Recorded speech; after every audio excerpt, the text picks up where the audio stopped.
With vengeance अभी attacks हो रहे हैं माइनॉरिटीज़ पे, ख़ास तौर से मुसलमानों और क्रिश्चियंस पे। मुसलमानों पे इसलिए कि काफ़ी ऑर्गेनाइज तरीके से उन्होंने कोशिश की थी इस सरकार को हराने की। हमारे चीफ जस्टिस प्रधान सेवक के साथ मिलके घर में घंटियां बजा रहे हों तो जुडिशरी से भी उसके बाद क्या उम्मीद की जा सकती है, बहुत मुश्किल है बताना। और सिर्फ वो लोग नहीं कि जो जर्नलिस्ट हैं या लॉयर्स हैं या एक्टिविस्ट हैं, एक आम इंसान को जो आज तक इस प्रोसेस में इन्वॉल्व नहीं हुआ है डेमोक्रेसी को बचाने की, उसके लिए ज़रूरी है कि वो बोलना शुरू करे। बोलने वाली आवाज़ें इन फांसीवादी ताकतों के खिलाफ मुल्क में बढ़नी चाहिए। ये सबको करना ज़रूरी है। ये जितने भी लोग हैं जो भी कर सकते हैं, जब भी ऐसा हमारे सामने आता है तो एक जाके पुलिस में FIR करने की कोशिश कीजिए। हर बार नहीं होगी लेकिन कोशिश तो कीजिए। कहीं भी हेट स्पीच होती है, कहीं भी इस तरह की बयानबाजी होती है, उसके खिलाफ एक आवाज़ उठाना ज़रूरी है। बहुत भारी पड़ेगा और लगातार कमी महसूस होती रहेगी, एक ऐसी कमी जो शायद भरी नहीं जा सकती आज के हिंदुस्तान में। दानिश भाई ने कहा कि हम हरा के रहेंगे। ये हिंदुस्तान की, खासतौर से दिल्ली की सिविल सोसाइटी ने ये जिम्मेदारी मुझे बहुत सालों से दे रखी है कि कितने भी बुरे हालात हों उसमें कहीं ना कहीं उम्मीद की किरण को जगाए रखना और कुछ ना कुछ खुराफात ऐसी सोचते रहना जिसमें लोग लगे रहें और हम इस उम्मीद के साथ लड़ते रहें कि अलग अलग क्रिएटिव कैंपेन्स के ज़रिए से कि हम इस मुल्क में जो कॉन्स्टिट्यूशन है, जो डेमोक्रेसी है, जो भाईचारा है, उसको बचाए रखें। जब इलेक्शन का रिजल्ट आने वाला था तो बहुत ज़्यादा यूफोरिया था और उम्मीदें भी थी हम सभी को। तीस्ता ने जिक्र किया लेकिन क्योंकि टाइम नहीं था सारी बात नहीं कही, लेकिन ये बिल्कुल साफ है कि 70-75 सीटों पे बहुत ही सिस्टमैटिक ढंग से घपला किया गया और हराया गया लोगों को, वरना शायद आज इस मुल्क के बेहतर हालात होते। इस मुल्क में ना सिर्फ ये कि माइनॉरिटीज़ ने, दलित्स ने, आदिवासियों ने, बल्कि एक बड़ा सेक्शन जो एक्टिविस्ट का है उसने बेहद मेहनत की थी ताकि हम फांसीवादी ताकतों को इस बार हरा सकें।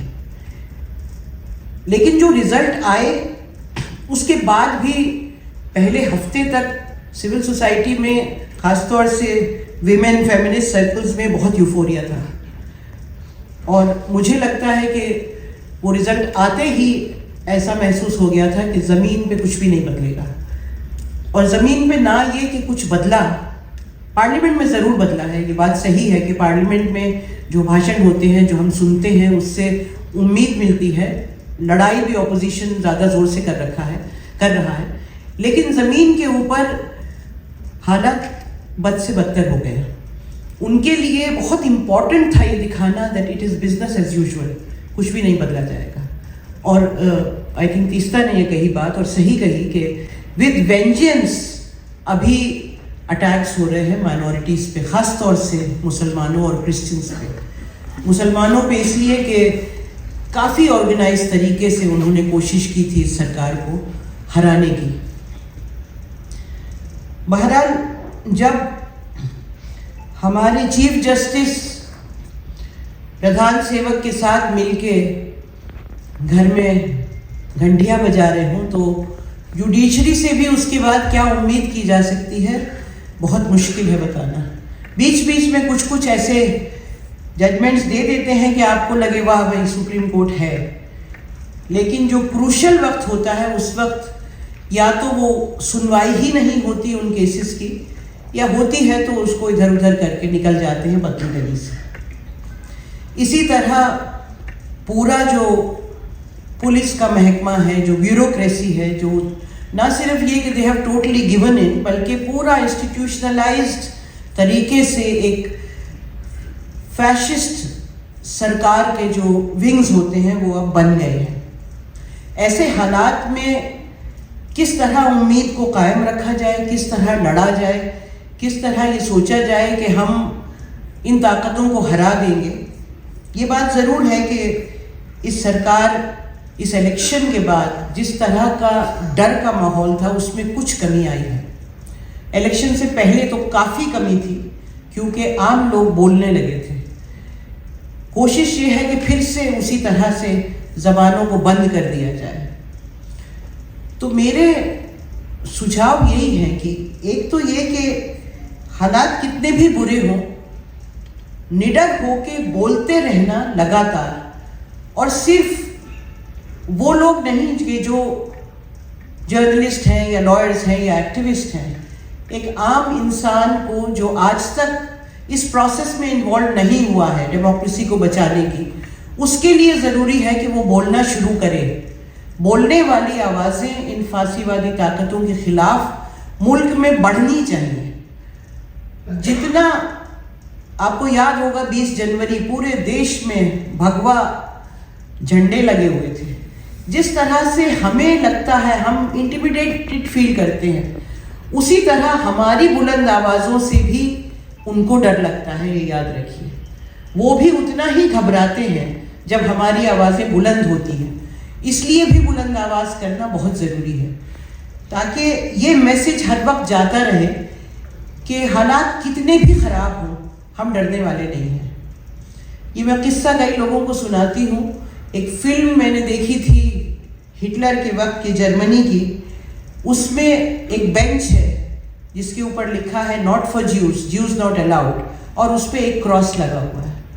उन हालात में भी किसी में तो हिम्मत थी जो जाके उस बेंच के ऊपर क्रॉस लगा दिया था, जब लाखों करोड़ों ज्यूज को गैस चैम्बर्स में मारा जा रहा था। हमारे यहाँ भी वैसे हालात नहीं हैं, और मुझे लगता है कि किसानों ने हमारे पूरे देश को ये दिखा दिया है कि अगर आप हिम्मत करें तो हराया जा सकता है, सर झुकाया भी जा सकता है ऐसे लोगों का जो इनको अपनी ईगो के अलावा कुछ नहीं दिखाई देता। दूसरा ये कि लगातार जो कुछ संस्थाएं काम कर रही हैं, जैसा अभी जिक्र हुआ कि लगातार नोटिस भेजना, एक वॉच रखना कि कहाँ पे क्या हो रहा है, उसके खिलाफ केसेस करना, वो सिर्फ एक संस्था बैठ के बॉम्बे में या 2 दिल्ली में या 2 गुजरात में उनके करने से ये नहीं होगा।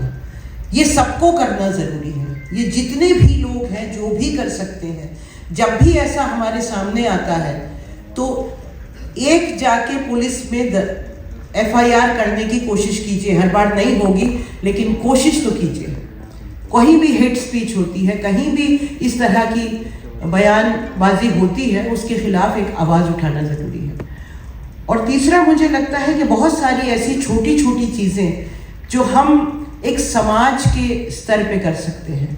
जिस तरह से हम जेंडर इक्वालिटी एक दिन में नहीं ला सकते, एक बड़े अरसे से लड़ाई चल रही है, धीरे धीरे धीरे धीरे परिवर्तन आता है, उसी तरह से हम इन ताकतों को भी एक दिन में नहीं हरा सकते, इन नफरतों को भी नहीं हरा सकते।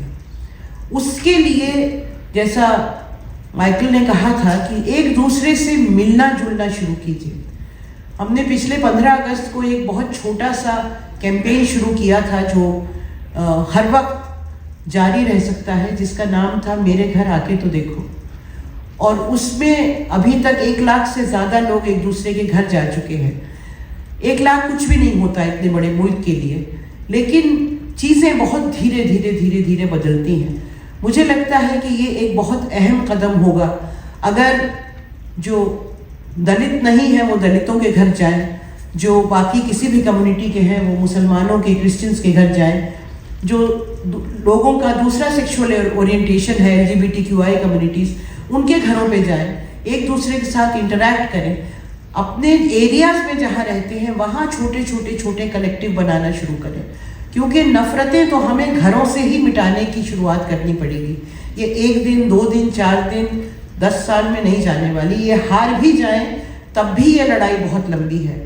हारने के बाद भी जिस तरह से इन्फिल्ट्रेशन है सारे डेमोक्रेटिक इंस्टीट्यूशंस में, मैं ख़त्म कर रही हूँ, उसमें उसकी सफाई करते ही मुझे लगता है कि हमें 2 दशक लग जाएंगे। तो एक तो कोशिश जारी रखें, ये छोटी छोटी कोशिशें।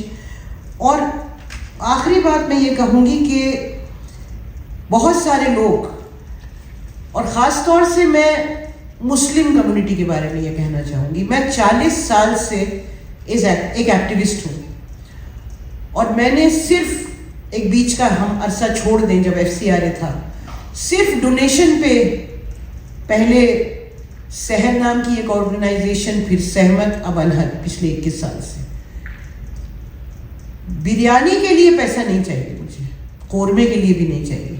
मैं किसी नेता को बुला के आपके साथ फोटो भी नहीं खिंचवाऊंगी, क्योंकि फोटो खिंचवाऊं और बिरयानी साथ में हो तो शायद डोनेशन आ जाए।